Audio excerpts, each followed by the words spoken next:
Bismillahirrahmanirrahim. Assalamualaikum warahmatullahi wabarakatuh.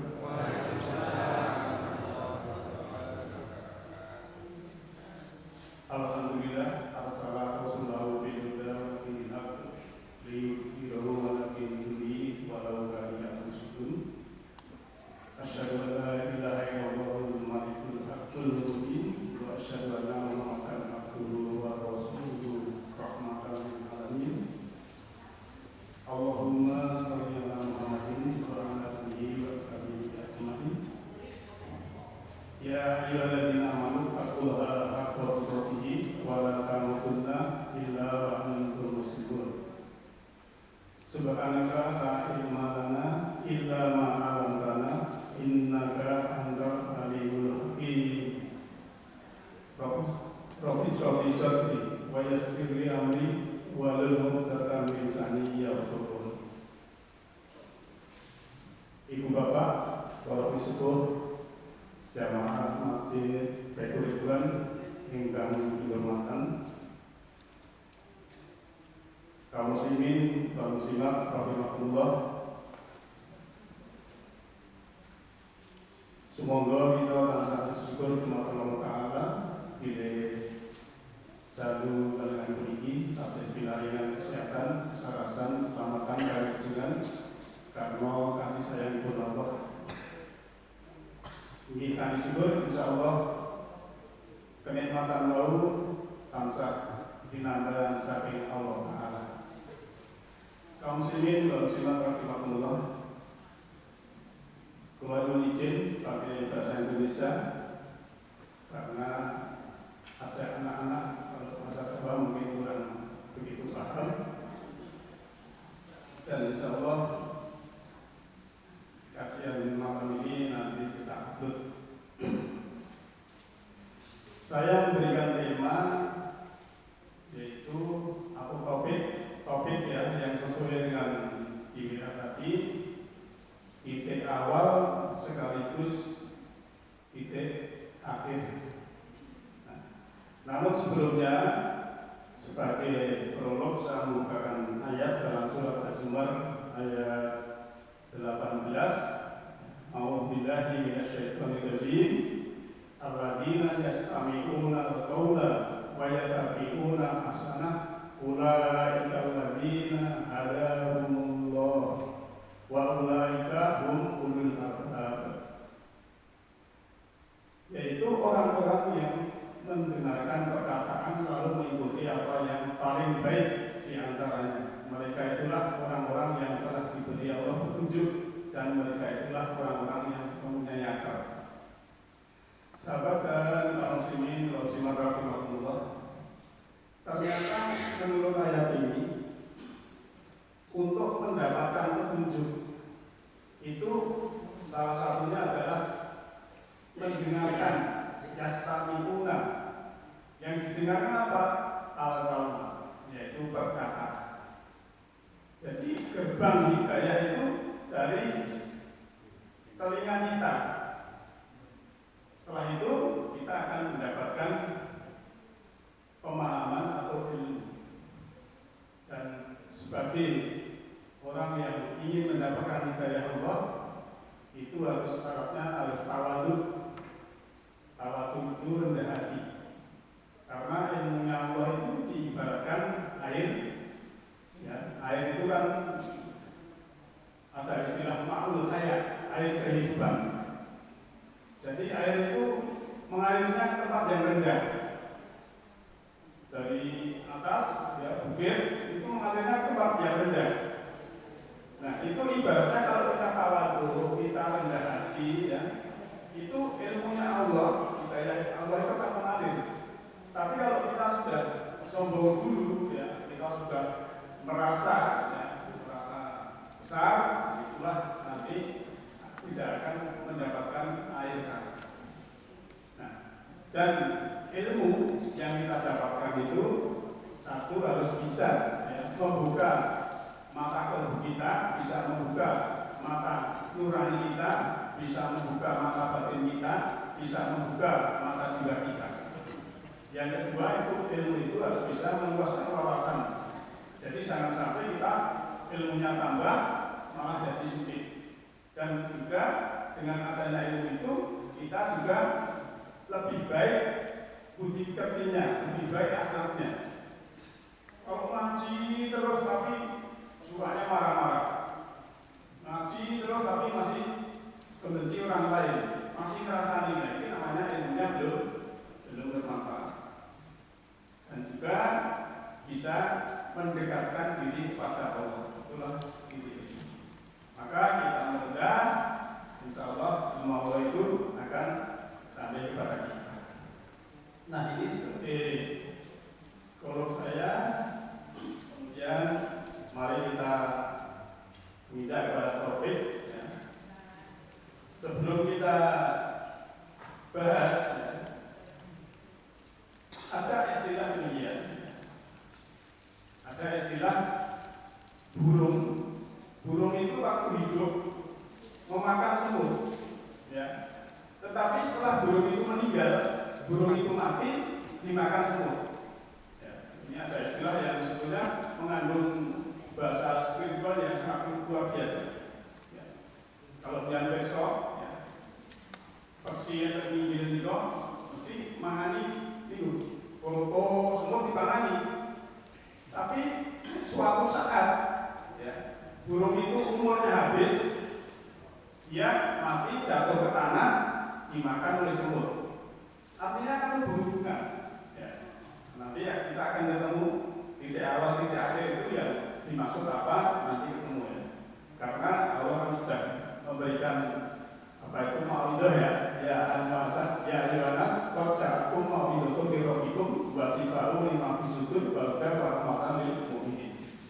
Hai manusia ini siapa saja ya.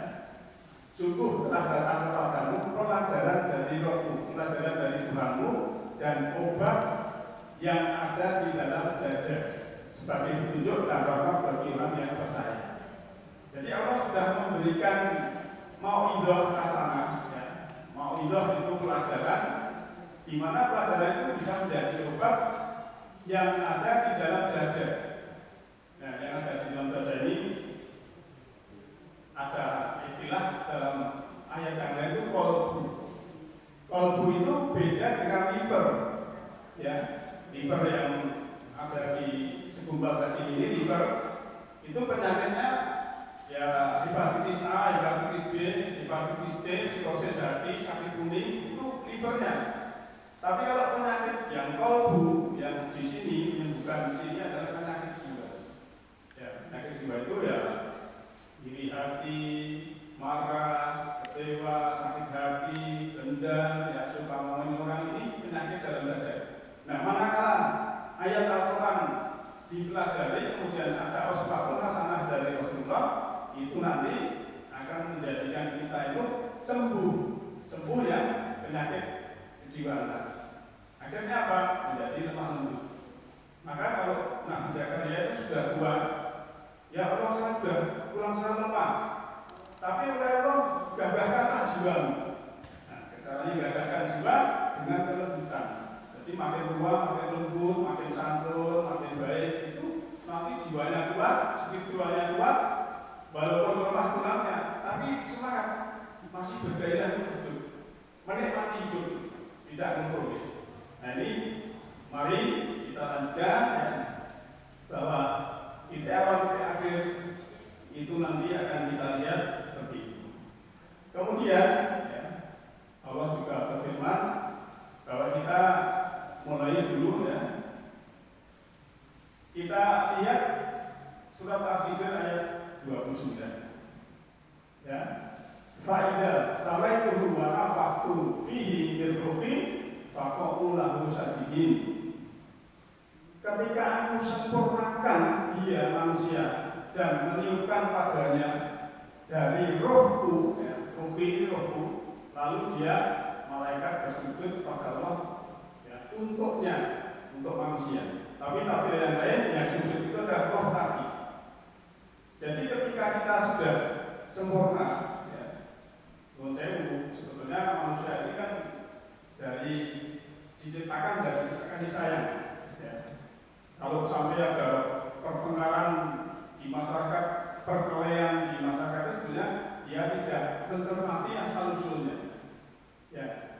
kejadian kita ini kan karena orang tua kita, ya, menurut saya, ini kan berkasih sayang. Kalau bahasa yang agak supaya paham, ya, hasil pelukan dari dua orang tua kita inilah menjadi kita ini. Jadi kan kalau ayah ibu kita pelukan kan kasih sayang, bukan pagu, ya, tapi kasih sayang. Nah, kita ini sekarang saya kemudian setelah janin itu terjadi antara ovum dan sperma, itu Allah disebutkan sini yaitu ditiupkan roh, ya. Roh itu rohku. Jadi kita ini sebetulnya makhluk rohani. Sebetulnya cuma diberi jasing, ya. Ada yang gagah seperti Mas Rukman itu gagah dari timur kuning, bodoh misalnya. Ada sih dengerin kayak pulau, ya apa-apa, kan bisa lihat, dinikmati. Tapi dengerin kan ateis, kalau dengerin berarti sudah yakin, gitu, ya. Jadi kita, oh ini jasing, nah tugas jasing ini sebagai kendaraan jiwa ini harus bisa mengantarkan nanti kembali kepada Allah. Ya. Ini kita tahu dulu bahwa kita ternyata dulu kita itu di ketuban ibu itu ternyata dari kasih sayang di rahim ibu kita hidupkan roh Allah. Maka dibuatkan ya dalam surat Al-Imran itu ya, ayat 6 itu waladhi yusawirukum fil arhami kaifa yasha la ilaha illa huwal azizul hakim. Dia Allah ya yang membentuk kamu di dalam rahim itu kan bahasanya kasih sayang. Tapi kan bukan kita karena pelukan orang tua di dalam rahim sebagaimana kehendakinya tak ada dua melainkan dia yang maha dengan bijaksana. Nah, karena kamu tadi di rahim seperti itu janin di kandung roh. Nah, karena Allah itu azizul hakim, ya. Allah itu maha mulia dan bijaksana. Aziz, perkasa dan bijaksana. Maka kalau kamu nanti menjadi manusia yang perkasa itu harus bijaksana. Perkasanya misalnya jadi pejabat, punya anak buah itu harus bijaksana. Jadi kepala sekolah, jadi Pak Lurah itu harus bijaksana kan punya perkasa, punya jabatan. Kalau tidak bijaksana tapi ya anak buahnya ya tidak begitu integritas, tidak taat dan lain sebagainya. Nah ini menguatkan bahwa Allah itu membuat seperti itu. Nah, waktu kita lahir, ya, sebelumnya terjadi yaitu yang namanya pertama dari Allah sebelum kita lahir ke dunia ini, waktu roh tadi, ya, di dalam janin ibu tadi, ya, ditanya oleh Allah. Ya, saya singkat ini ayatnya panjang tapi pertanyaan Allah begini ya. Kalau ya, di sini Allah mengatakan ya, di sini kalau kita baca lengkap ya, wa'id akhoda rabbuka imbani agama bin duhurihim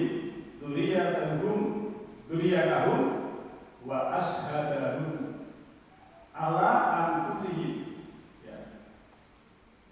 Kemudian ya, kita itu Tuhanmu mengambil dari anak Adam ini kita dari punggung mereka atau utang mereka dan menjadikan mereka itu saksi atas diri mereka sendiri.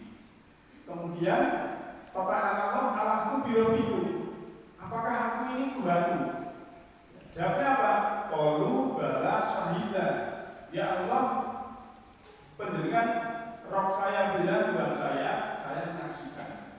Nah, waktu sana sudah mengatakan itu, ya. Nah, karena ya menurut neuroscience manusia yang lahir itu setelah 8 hari itu lupa Tuhannya. Apalagi makin besar ya, tadinya di rahim itu sudah mengatakan Allah Tuhan saya, alastu birobikum, jawabnya qalu bala nggih. Tapi setelah lahir ya, kebetulan ada kemewahan, ada fasilitas duniawi yang lupa dengan Allah, lupa dengan Tuhan, sehingga diberi kendaraan masing-masing yang baru ini yang bagus ini ya, itu lupa fungsinya. Sehingga Pak, kebanyakan itu ya kan kalau dalam lalu sedikit yang bersyukur, ya, sedikit yang mempelajari, sedikit yang mengetahui yang begitu. Namun kebanyakan melupakan, lupa kalau Allah itu Rohnya. Saya ibaratkan yang ini, saya ini. Penjenengan punya mobil Pajero, lantas mau ke Bandung, tidak tahu alamatnya. Akhirnya mau keluar tol itu tidak bisa, tidak tahu, muter-muter. Akhirnya apa? Di tol ini mobilnya bensinnya habis. Penjenengan sebagai driver lapar, kehabisan logistik. Yang terjadi apa? Yang terjadi tidak sampai tujuan. Nah, ini ibarat analogi ya, kita sudah diberi casing. Kalau tadi kan saya gambarkan mobil Pak, kita sudah diberi casing ya, yang bagus ya, ibu-ibu yang cantik-cantik, seksi-seksi, itu harus bisa jasmaninya itu ya, casingnya kendaraannya itu untuk mengantarkan sang jiwa ini kembali kepada Allah, sebagaimana ingat Allah alastu birobikum kalau bala tadi. Jangan sampai lupa, tapi kebanyakan kan lupa ya. Maka kita harus meneliti ke dalam diri, menyadari bahwa kita semua ini adalah aslinya makhluk rohani. Kalau tidak percaya, nanti Bapak Ibu ya, sampai rumah ini gubuk teke, orang jenis itu makhluk rohani. Saat ini diri kita itu siapa? Dan kan punya hukum ijazah SD, ijazah SMP, SMA, nikah, punya anak, bahkan yang semua punya cucu, dijejer hukum itu. Misalnya kalau saya hukum ini ya, Bapak Kola sebagai contoh ya. Kalau saya bebas dijejer itu. Waktu SMP ini lugu, waktu SMA wah ganteng urayan, waktu nikah wah yo kagak, kalian umpama ideal. Nah terus sampai pemangku mahkamah dan lain sebagainya, sampai sekarang punya cucu itu ditanya, janjane sing paham sing ndi to? Iki udu itu. Maka ternyata dalam buku itu kalau kita jejer, oh yang namanya paham itu sebetulnya yang sejatinya yang ada di dalam. Ini bicaranya untuk mengerti, oh saya ini sebenarnya makhluk rohani. Jadi casingnya Pak Prabowo itu yang dulu gagah, sekarang ya sama seperti saya, walaupun rumah saya tapi ya tidak apa-apa. Jadi aslinya makhluk rohani. Maka casing-casing ini harus bisa mengantarkan jiwa nanti kembali pada Allah. Ingat seperti dalam surat Al-Araf 172 tadi. Fungsinya itu, ya. Jangan sampai kita melupakan. Nah, Bapak Ibu yang saya hormati, dan tujuan kita di kehidupan itu salah satunya adalah ujian. Ujian itu kan di dalam surat Al-Mulk ayat 2. Walladzi khalaqal mauta wal hayata liyabluwakum ayyukum ahsanu amala wa huwal azizul ghafur. Dialah yang menciptakan kematian dan kehidupan untuk mengetahui ya, siapa yang paling bagus amalnya, bukan siapa yang paling banyak hartanya, bukan siapa yang paling ganteng, bukan siapa yang paling cantik, tapi yang paling bagus amalnya. Oh, sama begitu ya, dan dia maha perkasa dan maha pengampun. Surat Al-Mulk ayat 2 ya. Ini tujuan ujian. Maka hidup ini adalah ujian. Ujian identik dengan soal harus dikerjakan. Kalau dikerjakan kita harus tahu materi. Materinya harus sudah lengkap lewat pedoman tadi ya, dalam Al-Quran, kemudian Rasul sebagai uswatun hasanah. Kemudian tugas kita yang kedua adalah ibadah kepada Nabi. Kalau tadi ujian ini kan Kalau sekolah akademik itu kan ada ujian nasional, ada ujian sekolah, ada ujian semester. Tapi dalam kehidupan ini, ya, yang namanya sekolah kehidupan itu ujiannya seumur hidup. Bedanya di situ. Maka bagi sekolah kehidupan ini kan harusnya lulusannya S4. Sebab itu sedih senyum, senang senyum. Ini namanya sudah bermainan. Tapi biasanya kan sedih senyum, senang itu. Nah ini harusnya berbeda. Maka yang berhubungan dengan sekolah kehidupan itu adalah namanya kesadaran, keinsafan. Manakala kita sadar, insaf, menapaki kehidupan ini, ya insya Allah bisa lulus. Dan ujian, ya, karena hidup ini ujian, tadi saya gambarkan, ya, dan Allah juga mengatakan begitu, ya, itu ada pelajarannya. Kurikulumnya masing-masing berbeda. Ibu satu dengan yang lain itu kurikulumnya beda-beda.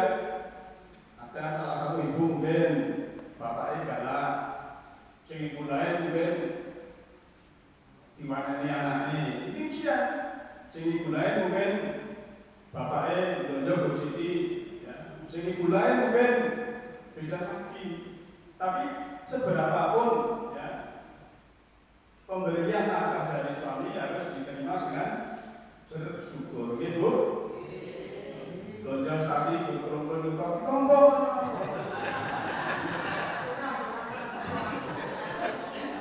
Betul kan? Sambat Pak Jumali, Pak, tipe Pak. Ini bapak ini benar-benar berkerumpul kayak pulau kabeh. Tapi biasanya ngeluh itu kan muten itu ya. Kilo dan yang hidup ujian. Nah, itu sesuatu dalam keluarga ada ujian sih agak berat. Penjenengan boten sang ngeluh, ya, boten sang ngeluh. Boten sang agul sinten-sinten. Soalnya apa? Nek enten masalah itu, nek orang di ngendikane karo wong liya, ing berdek keten dodo to, piye to, Bu? Tapi nek di ngendikane karo wong liya, sing ngrungokne iki ora penak. Jenenge lho. Mila Allah lewat Rasulnya itu memberikan solusi. Ya, solusinya apa?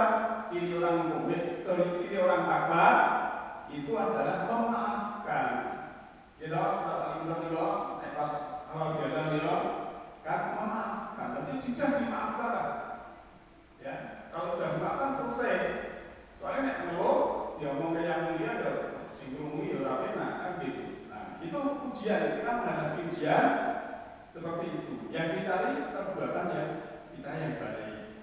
Dalam rumah tangga misalnya, itu kan namanya yang rumah-rumah. Ya, menurut saya ini yang saya kembali ke yang agak muda-muda, termasuk Pak Doman ini, Dr. Lota, Ansiki.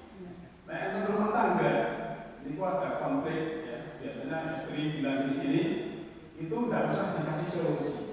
Karena istri itu hanya solusinya itu harus hanya didengarkan apa yang dikatakan istri, itu didengarkan dengan baik oleh suami itu sudah solusi.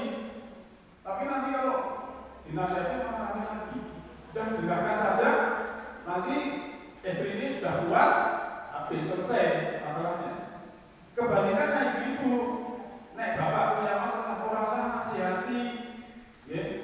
Wong lanang iki demi dinasihati ngomong siji, bapake, iki nek bapake kena bojoto, nek bapake anake ora gitu, sing ping gurune. Jadi nek istri itu nasihati suami, tidak mudah dia malah orang apa gitu.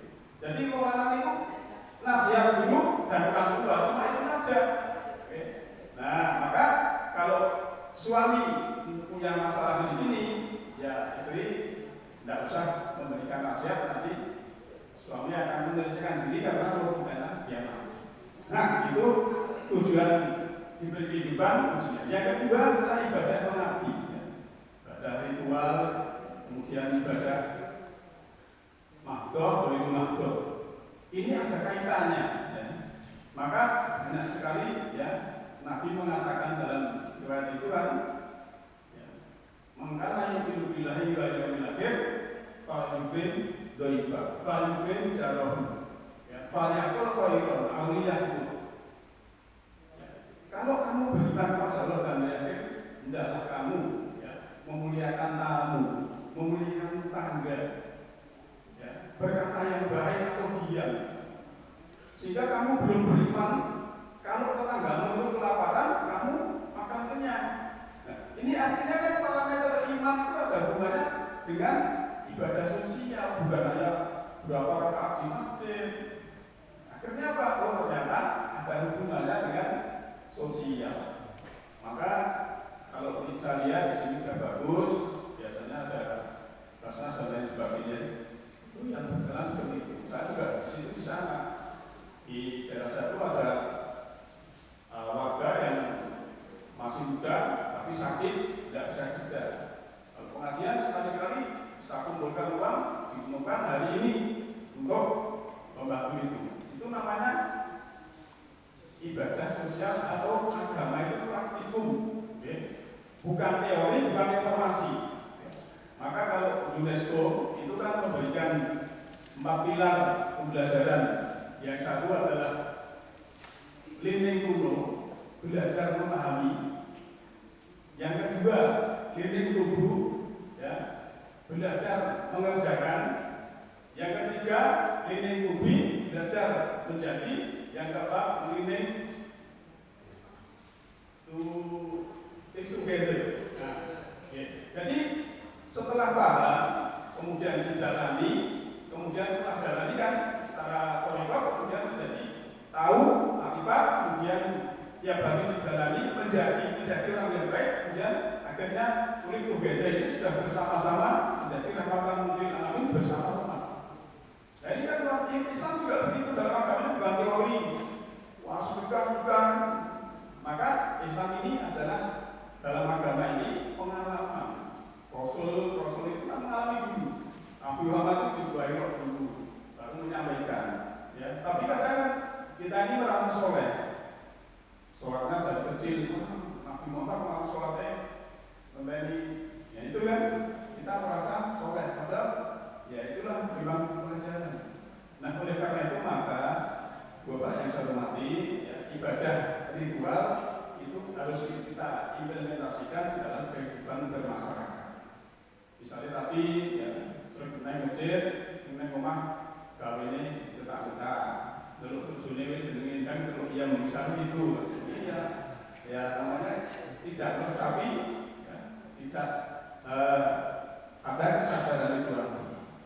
Ibu bapak yang saya hormati, lantas kemudian juga kita melakukan pekerjaan yang belum selesai. Kalau kita punya pekerjaan apapun harus kita selesaikan, meluruskan yang belok. Ya, jangan sampai kita ini punya hutang jiwa. Ya. Kalau hutang materi kita meninggal, ya, mungkin anak kita bisa membayar. Tapi kalau hutang jiwa ini, kita tidak bisa memberikan bayaran. Ya. Kan kadang kalau kita melihat di masyarakat itu kan ada orang itu yang mudanya itu pesta terus. Pesta terus, entah ini duit ala karang, tidak tahu pokoknya pesta terus. Nah orang itu kalau pestanya besar-besaran, itu kan cuci piringnya kan banyak tuh ya. Kalau bilang pesta gede-gedean, cuci piringnya kakak tentu.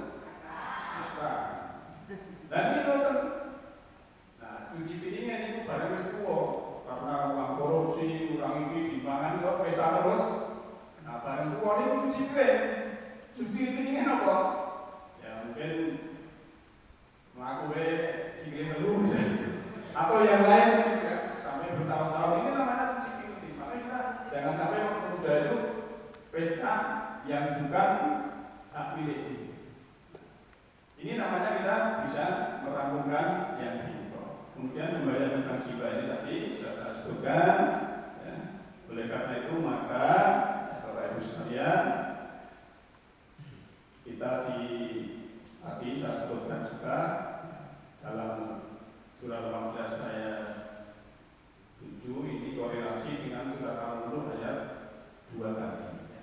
Inna ja'alna ma'al ardi zinatan laha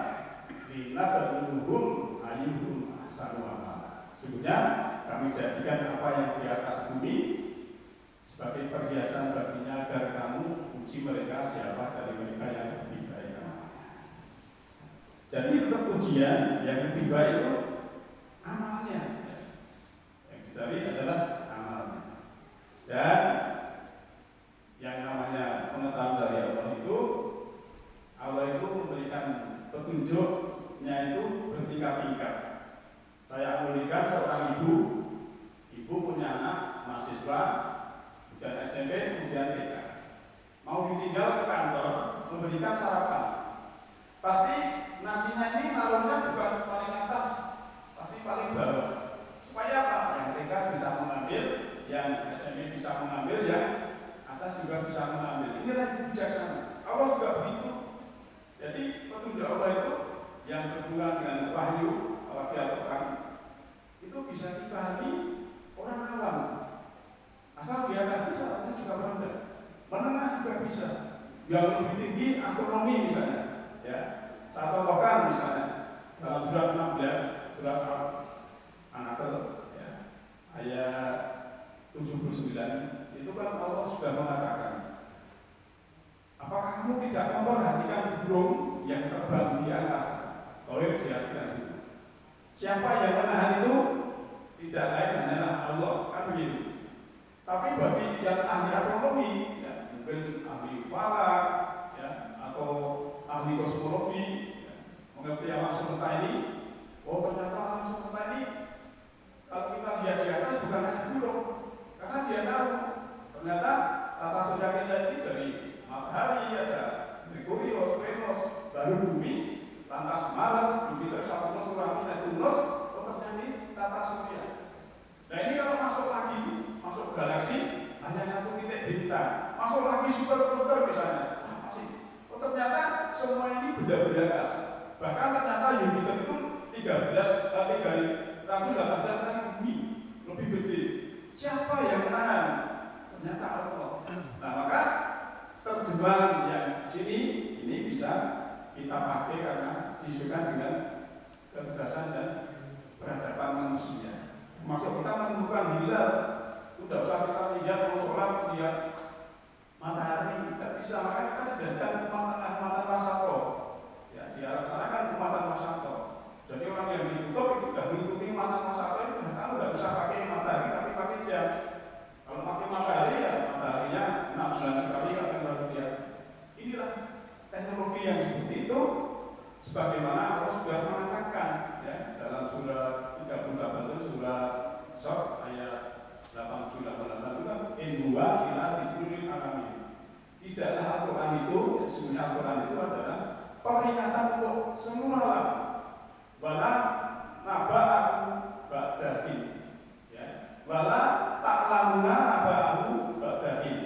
Dan kamu akan mengetahui ya, kebenarannya sebentar lagi.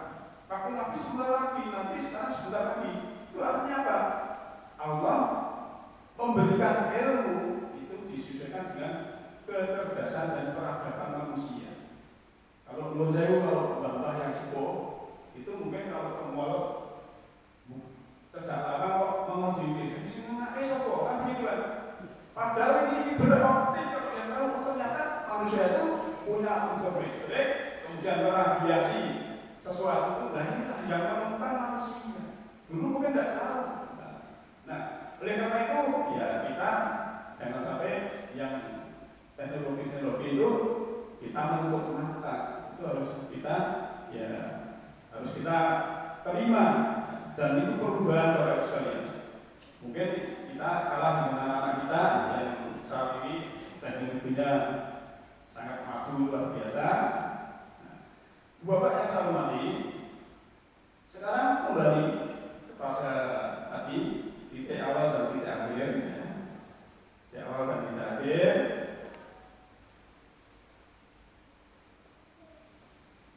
Kita melihat di dalam surat Al-Baqarah.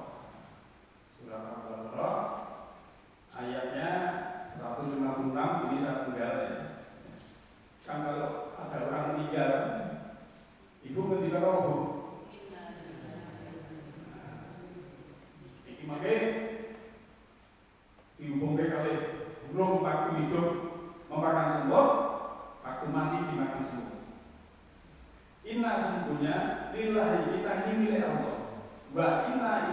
raji'un, dan sesungguhnya kita ini kembali kepada Allah. Nah, karena kita waktu ya, kalau tadi di ketuban ibu kita sudah bersaksi bahwa Allah itu roh kita, waktu itu kita tidak mendengar, tidak melihat, tidak bicara, ya. Di situ bening-bening paham, ngerti Gusti Allah. Ya. Maka saya ibaratkan ini gambar lingkaran, tapi ini ya cuma kecil ya. Masuk lagi nih. Jadi lingkaran ini misalnya kita lahir pada satu titik ya, titik awal. Lantas kalau kita jari-jari ini konstan, jari kita ini konstan dalam lingkaran itu, tak itu berputar sampai titik akhir ini, sampai titik awal. Dan ini titik awal, titik akhir tidak kelihatan. Nah, artinya apa? Titik awal ya, itu sekaligus titik akhir bagi yang tahu ilmunya, tahu caranya, mengetahui inna lillahi wa inna ilaihi raji'un tadi. Lah nek sing mboten tos lali Gusti Allah mati misalnya gitu ya. Sampai meninggal itu masih kafir, atau zalim, atau munafik, atau musyrik. Ya. Kafir itu tertutup dari kata kafaro, kafiru. Ya. Maka jadi bahasa Inggris cover. Jadi kiper itu tertutup, mata kalbunya tertutup sehingga tidak terlihat, lupa kepada Allah. Munafik itu bermuka dua, kemudian zalim itu menghilangkan jiwa dari dalam ayat ilmu, dulman itu gelap. Kemudian ada syirik, musyrik, ya. Musyrik itu menduakan Allah. Ya. Allah itu jangan didua-duakan. Ya. Maka kan ada ayat wala yusriku fi hukmihi ahada. Ya. Janganlah mereka itu ya, mensyarikatkan Allah sedikit pun. Kalau sing ngetren saat ini apa bu? Banding-banding itu ngeri. Kita tak gelem. Wong garwane jenengan dibanding-banding iki bener tau ya. Gelem boten Pak? Boten. Kan lagi iki. Wong ngene kok dibanding-banding iki. Saing iki. Lanjut ya Bu. Terus aku kok yo. Ya mesti kalah kok ya. Abang Bapak Parno ya nu sewu biasanya bisa Mas Lokman ini banding-banding apa meneh contohnya kerjaan walimu terus banding-banding ya mesti kalah bandingnya orang mesti dibandingnya oleh mereka ini manusia apalagi Allah maka Allah jangan dibanding-banding gitu maksudnya jangan sampai. Nah orang-orang yang seperti ini mati dalam keadaan kafir, musyrik, zalim, munafik, syirik, musyrik tadi, ya ibaratnya tidak seperti di lingkaran ini, seperti garis dulu, garis lurus oleh, garis lurus itu titik awal, titik akhir, beda. Titik awalnya itu mesti Gusti Allah, titik akhirnya, nah karena yang dibuatkan siapa? Gusti Allah siapa kan gitu. Maka titik awal dan titik akhir itu kalau bagi yang tahu ilmunya, tahu caranya memahami inna lillahi wa inna ilaihi raji'un ini adalah tidak kelihatan. Jadi titik awal sekaligus titik akhir. Semoga ibu bapak semuanya bisa seperti itu ya. Nanti meninggal itu selalu ingat Allah. Ya. Nanti sampai rumah ya, dengan melihat membaca sendiri. Ini saya tidak saya sebutkan. Surah Al-Fatihah ya, surah nomor 56 ayatnya 83 sampai 85 ya. Itu bagi orang-orang yang tidak paham titik awal titik akhir lali Gusti Allah tadi ya, lupa pada Allah tadi waktu nyawa di kerongkongan itu harusnya kamu melihat tetapi kok tidak melihat karena Allah begitu. Tapi bagi yang tahu ilmu tahu caranya karena sampai sekarang ini sudah membuka mata kolbu orang beriman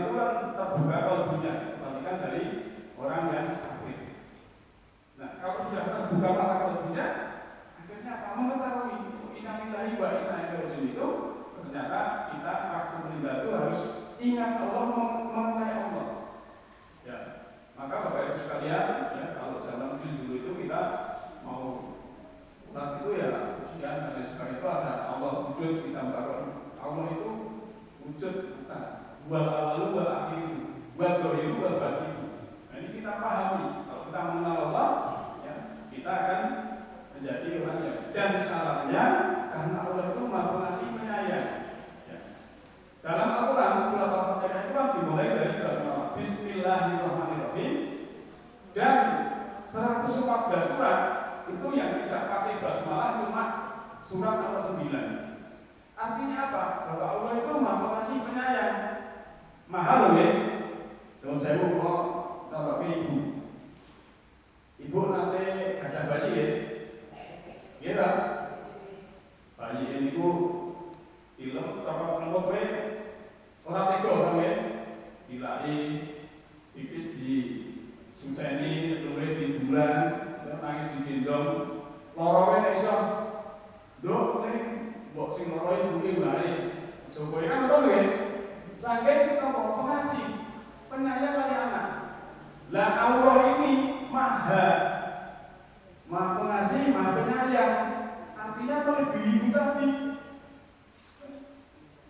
Tapi kadang orang kok balami warung orang sampai Allah Akbar merusak. Gusti ana iso apa ngono kuwi? Wong Allah iki maha pengasih penyayang. Padahal ayatnya jelas ya.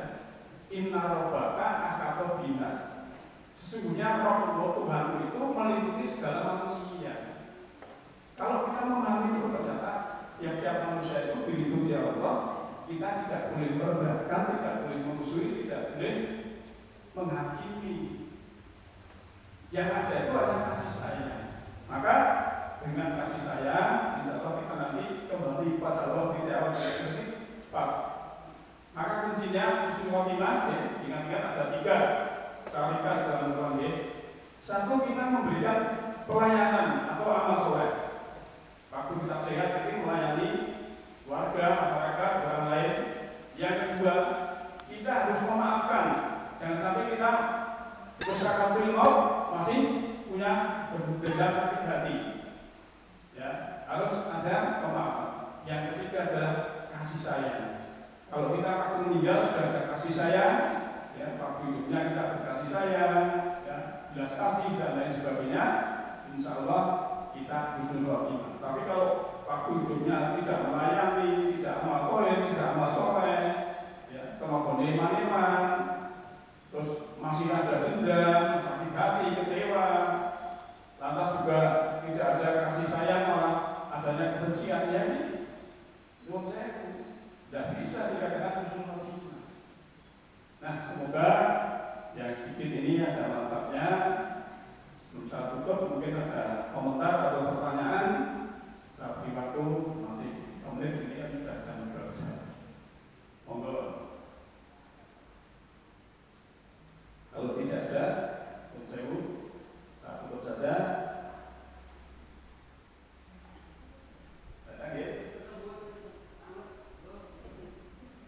Dasar ya, yahdi lahu li nurihi man yasha. Al-Quran mengatakan yahdi lahu li nurihi man yasha. Allah menunjuki cahayanya, ya, berupa semesta rohani ini yang ada dalam diri kita ini kepada siapa yang berkehendak. Nah, siapa yang berkehendak? Ya, orang yang berkehendak mendapatkan cahaya. Karena di dalam jiwa ini ada sudut, dalam sudut ada qalbu. Qalbu sebagai detektor mana yang baik, mana yang buruk, ya. Ada turban. Waktu kita belum kenal agama, belum kenal pengajian, guru, ya, itu kalau kita menolong orang, kita membeli orang, itu di sini mengatakan itu baik.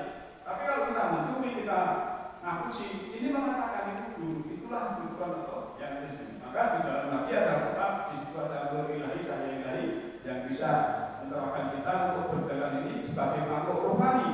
Jangan sampai sesi kita ini, ya, sudah diberi seperti bagus seperti ini tidak bisa mengantarkan yang jiwa. Nah, tugas kita kendaraan yang bagus ini, sesi bagus ini adalah mengantarkan sang jiwa yang ada di diri kita masing-masing ini mengantar Allah dalam keadaan mengantar Allah tadi sebagaimana di dalam surat Al-Baqarah ayat 107. Demikian Assalamualaikum warahmatullahi wabarakatuh. Alhamdulillahirabbil alamin. Assalamualaikum warahmatullahi wabarakatuh.